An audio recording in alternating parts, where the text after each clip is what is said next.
There are two languages when running a business, our language and the accountant's language. In our language, business is awesome. In an accountant's language, well, the profit margin is weak, your EBITDA is solid, or your debt ratio could be worked on. Don't panic. In today's episode, we are not teaching you a new language, but the CEO of Fit Profit Solutions, Billy Hofacker, will help us translate what's actually happening in our business based on our numbers. Welcome to the Fitness Business Podcast with your host, Justin Tamzett. With over 30 years in the fitness industry, JT is a globally recognized authority with a mission to lower healthcare costs worldwide by getting more people moving and moving more often in quality facilities with qualified professionals. Every episode, JT digs deep with our guests to bring you insights that will help you lead, innovate, and boost your bottom line. So let's dive in. Take it away, JT. Welcome to episode 2 of season 6. And as I said last time, you're in for an unbelievable season. A huge thank you to all of you for the emails and the DMs who loved our interview with Andrew last episode.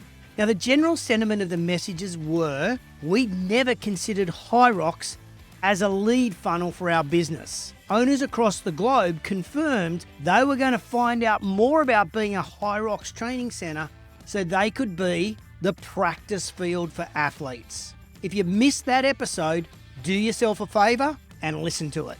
If you want more than just the weekly episode, check out FBP Insiders. You'll get early access to every episode, practical monthly webinars, and exclusive member benefits. Start with a 7-day free trial, then it's just $5 a month.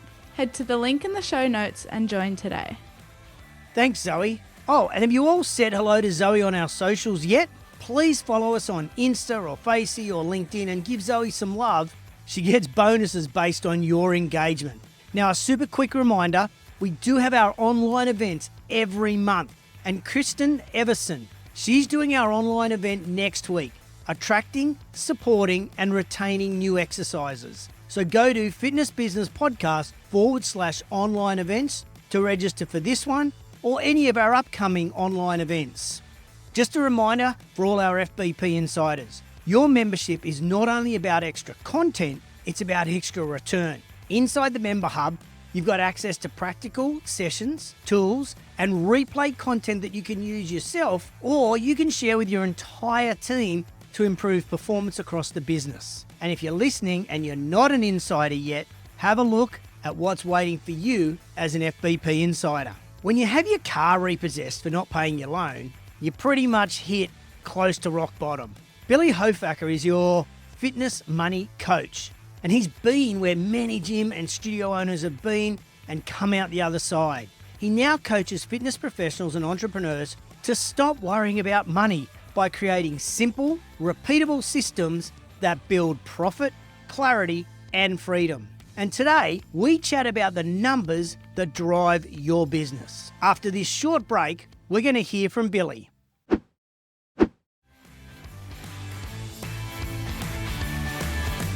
Welcome to the Fitness Business Podcast.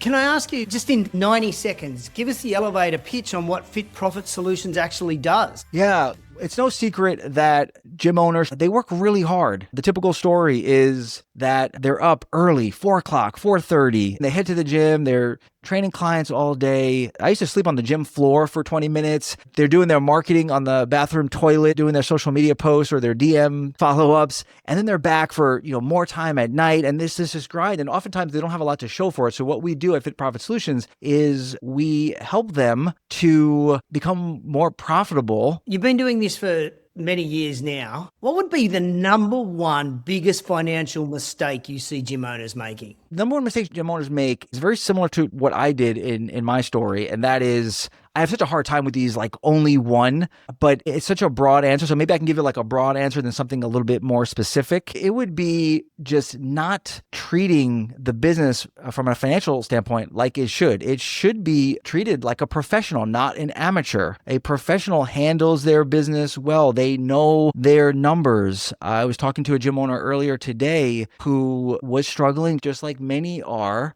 And she ended up also getting her car repossessed. She never took her finances seriously. She's standing in her garage with her newborn baby and she's crying because she's not sure what she's going to do. She is married and doesn't want to tell her husband because he's a typical I'll take care of it kind of thing. Like, you don't need to do anything about this. So now she's worried about telling him. So she hides it from him. She's bottling it all up, all of this pressure because she never made that decision to take this seriously. She didn't know her numbers. She didn't have a budget. She didn't do some of these things that we need to do if we want. Success leaves clues. There are no successful businesses that don't do the accounting, that don't know their numbers, that don't budget or forecast or whatever you want to call it. Those things are not negotiable. They're not like, oh yeah, when I start to do better, then I'll do the accounting. No, those are foundational and they need to be done from the start. So that's probably the biggest mistake, is just not treating it with the importance. And that goes for personal as well. So personal finance and business finance. So that's another kind of sub part to that mistake, is that we don't do well financially as a business owner because our personal financial house is a wreck. We have a car, we're driving a car that we can't afford. We're going out to steak dinners every night that we just don't have the income to support that. And that gets so many into so many trouble. So that's sort of high level, a little bit of mindset. Because people ask me, like, what did you do? And that was a big part of it. Was like, I just decided this is it. Like, I'm changing this. I'm going to do this. There's no secrets. It's not something that only the experts know. These are things that anybody can learn, just like sales, just like marketing, just like customer service. They are skills that are going to take time to learn, but they can be learned. But other things come to mind when it comes to mistakes is kind of worrying about what other people are doing, growing beyond where you're at. I had another gym owner I was talking with. They had one facility. It wasn't systematized. It wasn't very profitable. So what did they do? They opened up a second location. They didn't have the cash to open the second location. So they took out a huge SBA loan and she's got $5,000 a month loan payment. She's not profitable. I mean, these are the kinds of things many of us are doing, that even on a smaller level, right? We're doing things like, I forgot the official name for it, but where you borrow from your merchant to cover debt. And it's just crushing cash flow. I mean, those kinds of things. Really what it comes down to is, not understanding the numbers, not knowing what's coming in, what's going out, what you're forecasting. I know we're going to talk a little bit about the specific numbers, but, then you look at the opposite. So also a lot of what I do is fractional CFO services, which are helping those that are further along. They're looking for strategic leadership and how to really get the money to work for them. And some people that are doing really well, they're doing well from a revenue standpoint, from a profit standpoint, but they're not really maximizing it. Maybe it's maximizing their money, maybe it's maximizing their life. So that's another thing, is not really getting clear on financial goals. And, when we think about a business plan, it's like, okay, what do we want? Talk about that a little bit already. There's going to be a cost to that. There's going to be a cost in our time, in our energy, and what we're sacrificing, but there's also going to be a financial cost. And it's like, what is this going to take? And really mapping out the clear goals with the finances to back those goals up, as well as the action steps we're going to need to take. So I think those are some pretty common mistakes there when it comes to the finances, because you'll talk to the average gym owner and say, what's your goal? And they'll say, I just need to get 10 more clients, but they're not really doing goal setting, right? They're just like throwing something out that they think will help them, but they haven't really thought through it properly. Like, what is this actually going to do for you? And how are we going to get there? I think just doing that would make a huge difference. I often describe it, Billy, as people start their business, like many small businesses, on the kitchen table. They never progress to a boardroom table. And while they consider their business always on a kitchen table, I don't mean this disrespectfully, but it is amateur. When you then go, this is a boardroom table where I have to have board meetings and look at my numbers, that's when you actually are running a business as opposed to having a job, if that's perhaps a differentiator for people listening. So good. I heard this quote from a guy that I really liked his content. He says that amateurs practice until they get it right. Pros practice till they can't get it wrong. And that is a huge differentiator. You did talk about numbers just in that last answer. Are there core financial numbers owners should be looking at? Because I would suggest, depending on the size of the business, many owners listening today, they probably look at one number and that's what's in the bank account, which of course is just cash flow.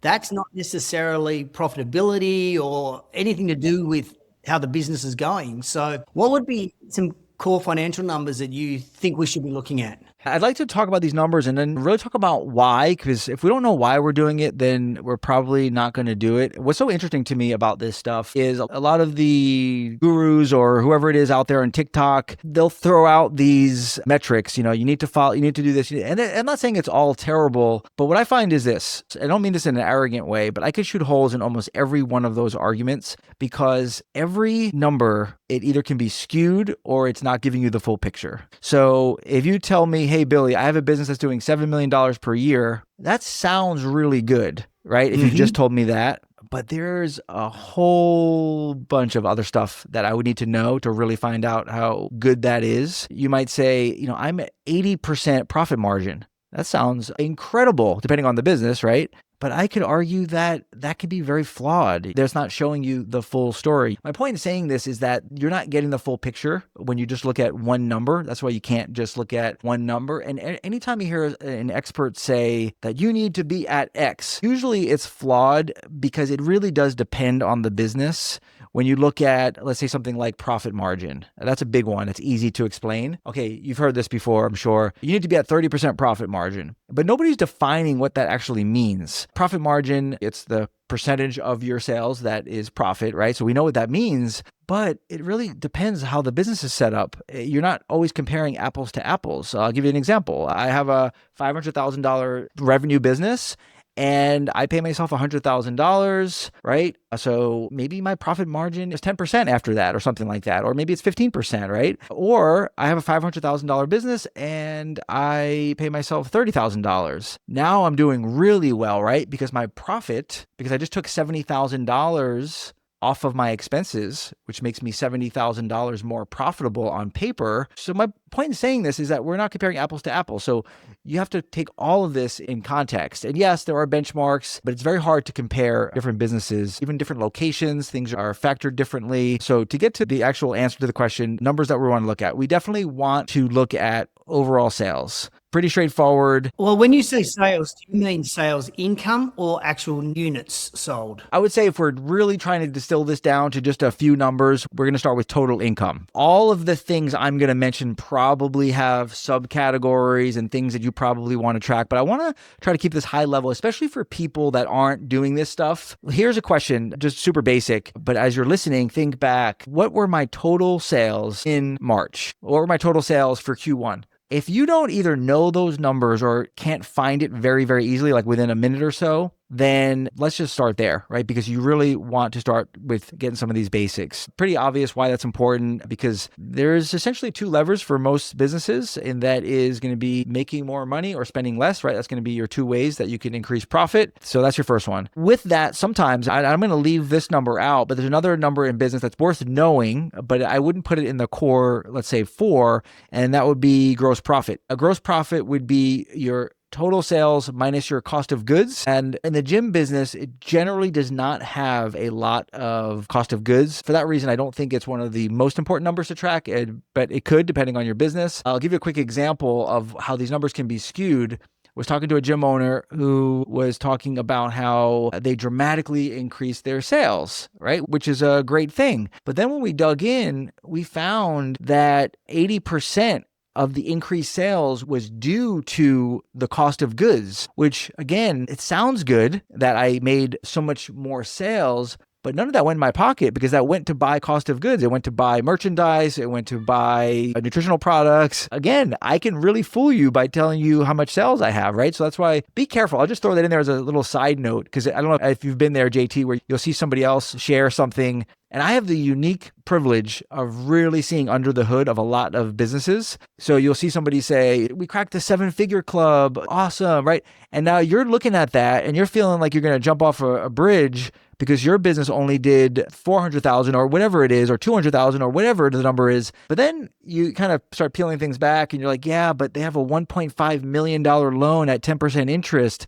And they can't get away from their business because they're working 60 hours a week. And again, it's so hard to compare apples to apples. So if I can encourage anybody to just focus on getting better than you were, that's the metric we want to follow is what were your sales last year? Yes, we want to improve this year if you're looking to grow, but be careful looking at what other people are doing and compare. What is it comparing your reality to their highlight reel? So the second one will be net income. So net income would be your total sales minus your total expenses. And that's important to know because it'll show you the performance of your business. How is your business performing? And again, while I said earlier that we can't necessarily compare to a benchmark because we have to define what that benchmark is, we do want to look at how we're doing compared to how we were doing. We want to look at how we're doing compared to where we want to be. And yes, we use benchmarks, but use them with caution. Third one is something you pointed out, which is cash. And I would argue that it is one of the more important metrics to track. We want to track cash, but more importantly, we want to project cash. We should also talk about how often we want to check these things. So most people track most of these things monthly or not at all. And I'm a big fan of tracking things pretty frequently. It's the idea of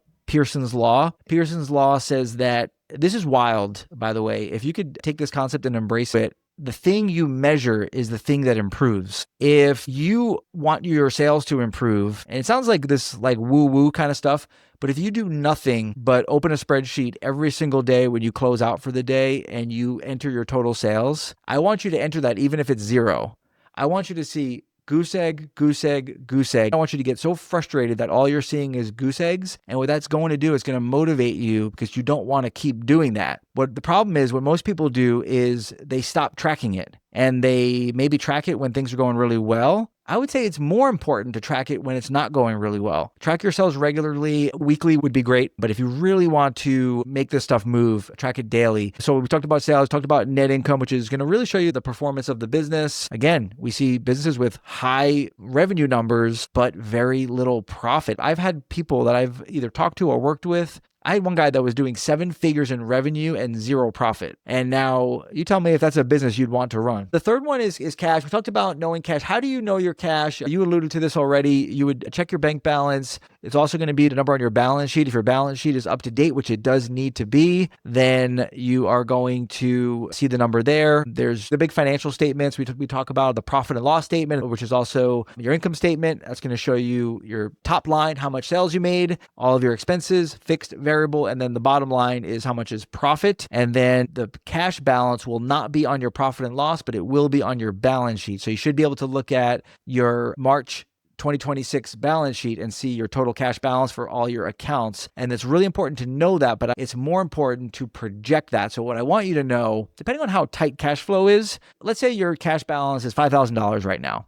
I want you to know that, but I also want you to know what your cash balance is going to be 2 weeks from now. And here's how you know that. It's going to sound so simple. It's so simple, you're not going to do it. So you look at your cash balance now, it's $5,000. And you say how much cash is coming in. I like to say that expenses can be budgeted for the most part because we know what's coming in terms of expenses for the most part, right? But revenue has to be forecasted because it's very hard to pinpoint your revenue exactly. And I would love for you to forecast with a conservative number of incoming cash. So let's say we have our worst case scenario, our best case scenario, and then we have that scenario that's probably going to happen. Don't base your future decisions on your stars aligned best case scenario. And you see a lot of people doing that, right? Where they say, oh, I know I'm going to have 10 more clients coming in, so I'm going to go ahead and put this piece of equipment on credit because I know that I'm going to be able to pay it from what's coming in. No, don't do that. I want you to forecast based on a conservative number. And then what are you going to have? You're going to have extra because that's usually the way it works, right?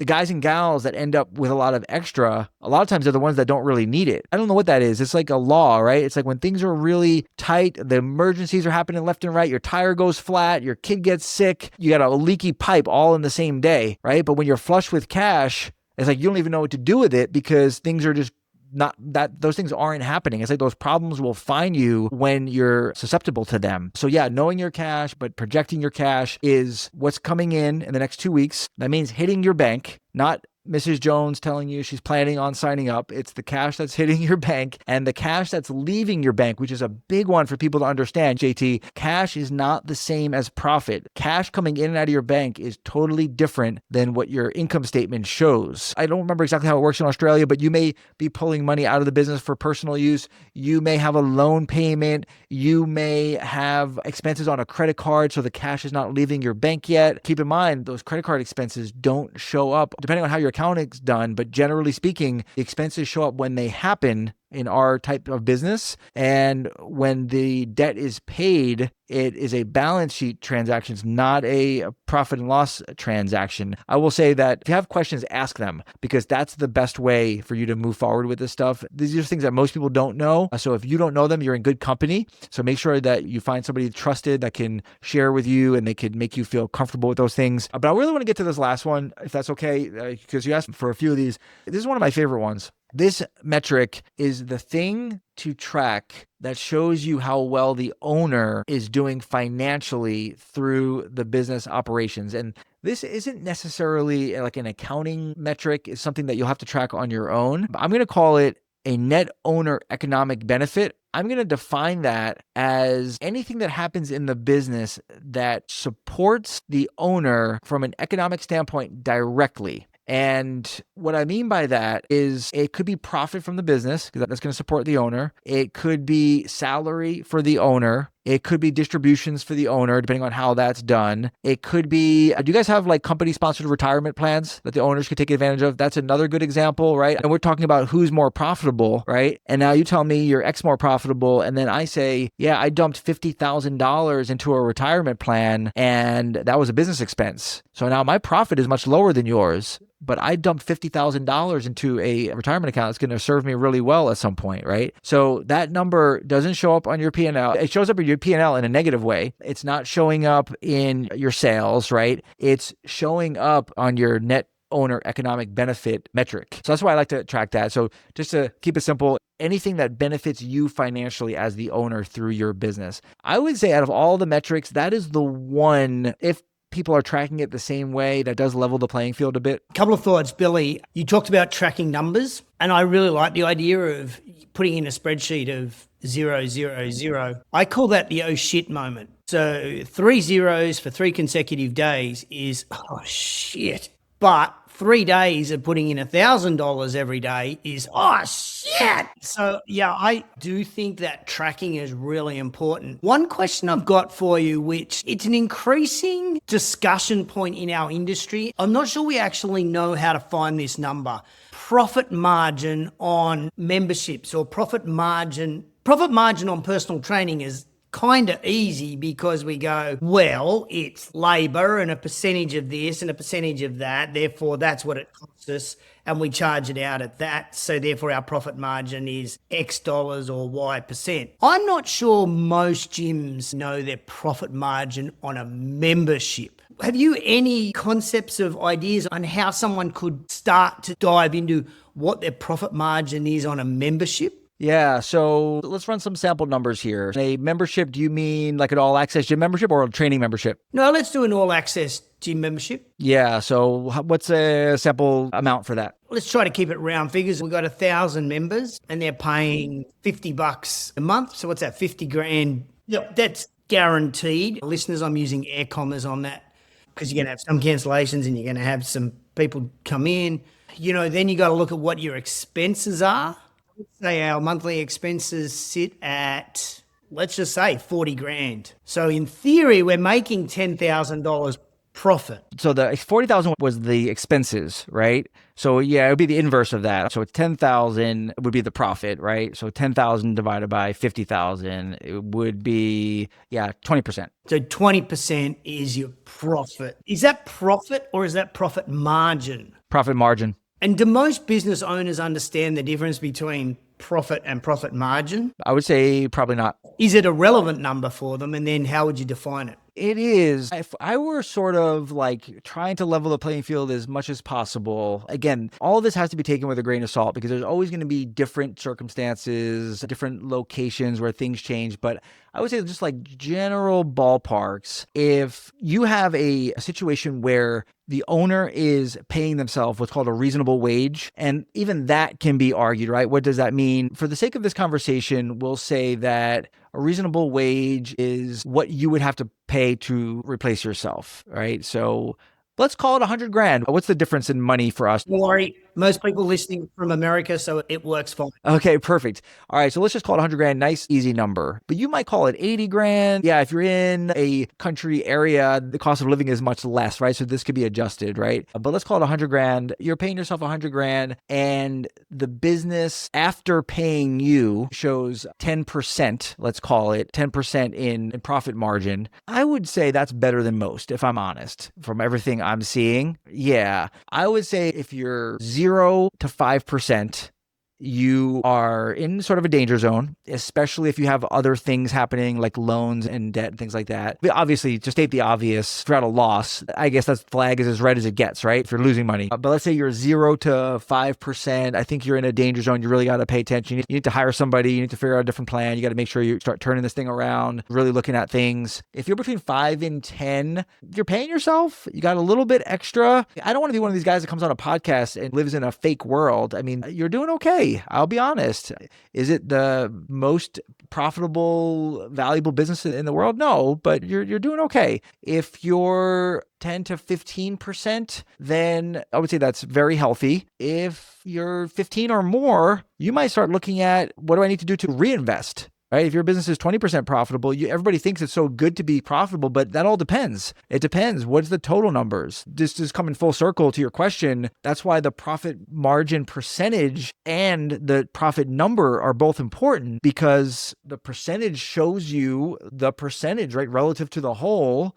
And if I'm making, what do you want to make? What do they say? Do you want 100% of a raisin or 20% of a watermelon? So I might look at that and say, okay, we can double our sales, and yeah, our profit margin will shrink a little bit, but the total number of profit will be higher. They're both important because they're showing you slightly different things, but if you had to only pick one, it probably would be the net income or the profit, the actual number, because that's showing you exactly what's left after all the expenses. But that's why, like I said earlier, that's why it's so good to have all of these things, because they all tell you a little bit of a different piece of the story. Again, just to restate that, when your numbers are smaller, generally speaking, it's not rocket science. When you're training every session and you're doing the marketing and you're doing the sales, your profit margin should be higher because you don't have the expenses. But your total profit number is going to be limited because what happens is there's this idea of I'm doing everything, right? I'm the head cook and bottle washer. I'm training, I'm doing the sales, I'm doing the marketing, I'm doing everything. So what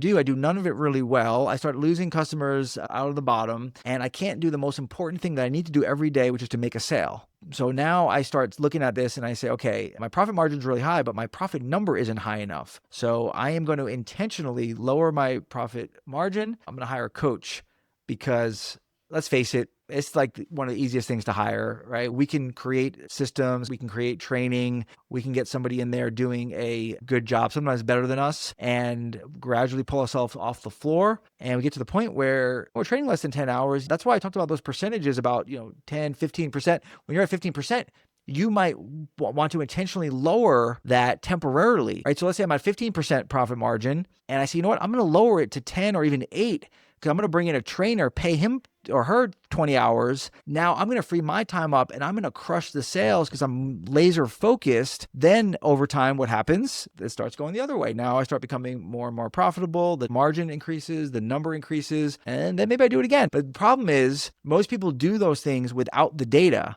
So what do they say? They say, I'm so burnt out training all the time. My prices are wrong. I'm just creating this like hypothetical but realistic scenario. My prices are too low. I'm burnt out. So now I'm going to hire somebody with profit that I don't have, and then I'm going to try to do this thing, and then that's how it gets ugly. Billy, you have dropped a couple of absolute golden nuggets today on the show around financial control as much as financial planning. I really love a lot of the suggestions you've given today. I've got two questions. First one is, if somebody is in financial stress, so they actually are listening today and they don't know their numbers as well as perhaps they should, can they come to you and can you give them like a template or an audit that they could check? Because one of the things you said early in the interview was, if you don't know where to find your numbers from last month, then we got a problem. And you kind of brushed over that pretty quickly. But I do think there's a lot of small PT studios and personal trainers and small boutiques. They actually don't know where to find that. Can they come to you and can you give them some tools. Yeah, absolutely. I have all the tools and the templates. I can point you in the right direction. So yeah, if you're interested in looking at like, hey, what's the next step for me? Whatever that takes, we can do it through messaging. We can get on a quick call and I can tell you, hey, this is what you need to do as a next step. I was talking to a woman earlier today who thought she was contacting me because she was interested in some kind of coaching. And I told her, I said, hey, I'd love to coach you, but I don't think it makes sense right now because neither of us have any idea to know what your numbers are. So before we consider doing something like that, we need to get this foundation in place. And I really encourage you, if you're listening, I think this is the missing ingredient for so many, is having a system for their numbers, rhythm for their finances, knowing those numbers, building the foundation. It's so interesting. It mirrors the fitness side. How many times have you had somebody say, I'm going to come to your club. I'm going to train with you, but I'm going to get in shape. You're like, what? This is how you get in shape, right? So don't wait until you get better at marketing to figure out the finances. You need to do that as a foundation. So then my final question is, where do we start?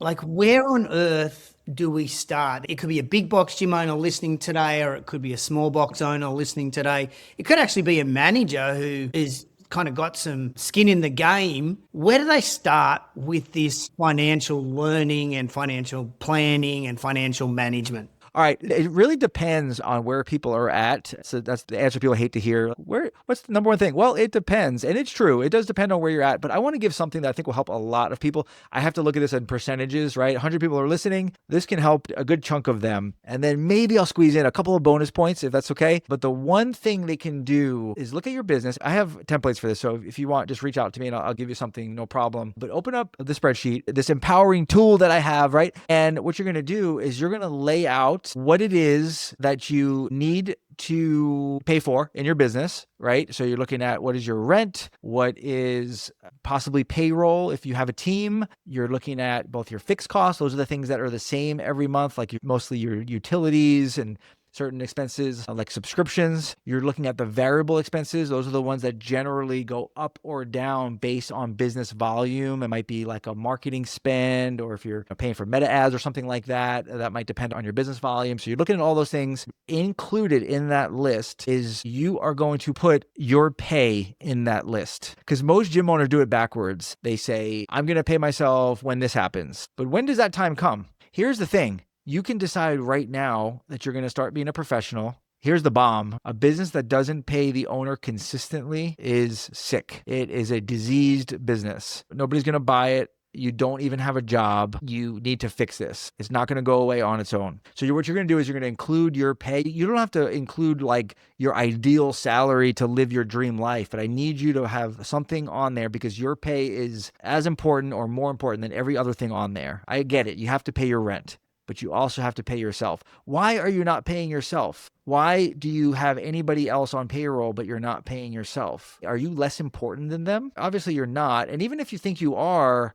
there's other people that are depending on you. Do you have a family? Do you have other people? You have to put your own mask on first. We all know that. But now it's time to start doing it. So that's what you're going to do as a first step. And I get this is not reality for me. I don't have the money coming in to pay myself. So just as a first step, we're just going to list it out so we can get some clarity, get some awareness. Then we can start looking at where reality is, and then we can start closing the gap. I love that. Great tips there. And we'll put all of Billy's contact details in the show notes. Go to the show notes there and there'll be a connection piece for Billy. Billy, it's been a wonderful conversation. I've learned lots. You've made financial understanding of a business far more exciting than probably many people thought. And I want to challenge everybody listening today to drop your own business egos and really dive into the finances of your business so that you can make some really smart business decisions. And having an expert like Billy in your corner will help you make those decisions. Can I add one thing to that? Yes, sir. So what you just said there was brilliant. You said to drop the ego. And I just want you to know, listening, the reason I shared some of those things and the reason why I may have been a little forward with it is because I discovered after doing this for a long time and having it happen to myself, the only thing that will beat ego is fear. And I want you to think about, because we talked about goal setting, right? Establish the goal, make it challenging, make it exciting. What's the cost behind it? What are the steps? But the number one piece that we didn't say is what happens if you don't reach it. Drop the mic, exit stage right with that one. Billy, great chat. Really loved it. Thank you so much for joining us today. I'll put all Billy's contact details in the show notes. Thank you. Now, Billy and I continue to discuss more about fitness business finances. We chat about the difference between profit and profit margins. We talk about having a business that works for you versus you working for the business. You can hear the rest of this entire discussion on our Patreon page. So go to patreon.com/Fitness Business Podcast. Hi, I'm Danny Orlick, founder and CEO of NetGym, although people like to call me our Chief Chaos Eliminator because that's what I'm on a mission to do. Eliminate behind-the-scenes chaos of your gym. I basically lived my entire life in gyms. I got my first membership when I was 8 years old, and as a teenager, I worked as a gym monitor at the Pacific Athletic Club and PJCC. After college, I moved into tech sales in San Francisco, spending over a decade selling employee experience software, but the whole time I was still living in gyms. This time taking classes and eventually teaching them and becoming a top instructor in San Francisco at places like Crunchy, Equinox, and Body Rock. And that's where I saw something that stuck with me. Behind the scenes, even some of the best studios and gyms in the world were still running their staff operations on email threads, text messages, spreadsheets, a whole lot of scrambling, WhatsApps, GroupMes, Slacks. Managers were spending 5 to 10 hours a week chasing coverage, fixing schedules, and trying to keep everyone aligned. The more I talked to operators across the industry, the more I realized this wasn't just one team's problem, it was everywhere. Fitness is an incredible industry built around people, community, and innovation, but the way teams operate behind the scenes hasn't evolved nearly as fast as everything else.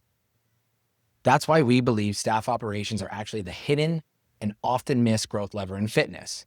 When schedules are clear, communication is centralized, and coverage is handled efficiently, something powerful happens. Managers stop acting like firefighters. They start acting like leaders. Instructors feel supported and in the loop. Classes run consistently, and members feel the difference. That's exactly why my wife, Danielle, and I built NetGym. NetGym brings scheduling, subbing, communication, staff documentation, and team operations into one platform built specifically for fitness businesses like yours. So managers spend less time chasing logistics and more time building strong teams and strong communities. Because at the end of the day, technology shouldn't replace the human side of fitness. It should protect it and free time for it. And NetGym is not the only Rex trusted supplier that I recommend you checking out. There are 5 more on the list just this week. Check out Grow Solutions. They provide AI and computer vision software for gym member retention. Butterfly provides comprehensive no-cost energy efficiency as a service for businesses. Gym TV provides custom digital entertainment, music, and signage for fitness clubs. Simple again. These guys help businesses open smoothie and juice bars with clean ingredients. And PowerPlate. They sell whole body and targeted vibration plate machines for fitness and wellness clubs. If you're a gym owner, a manager, or an operator, and you want a sharper commercial edge, FPP Insiders was built specifically for you in mind. Inside, you'll get access to member-only content, webinars, and added value opportunities that are all focused on helping you grow a stronger business. If that sounds like something like you want to be involved with, then head to our landing page with the link in the show notes and start a free 7-day trial. Season 7 is just 14 weeks away. I know it seems like a long time for you, but it comes around quick for us. And we want Season 7 to be designed by you, for you. So in the show notes and across all of our socials, there's a link to jump in and tell me who you want us to interview and or what topic you would like us to cover. So don't be shy. Get to the show notes on the podcast platform that you're listening to, and there's a link. Tell me, tell me, tell me. Now, as I wrap up, I'd also be really grateful if on whatever platform you're listening to us on, you'd give us a review. This helps other people find the podcast. And when they're searching, we need them to find us. So your 90-second review will impact us forever. I'll see you next episode. And what we leave behind is not set in stone monuments, but what is woven into the lives of others.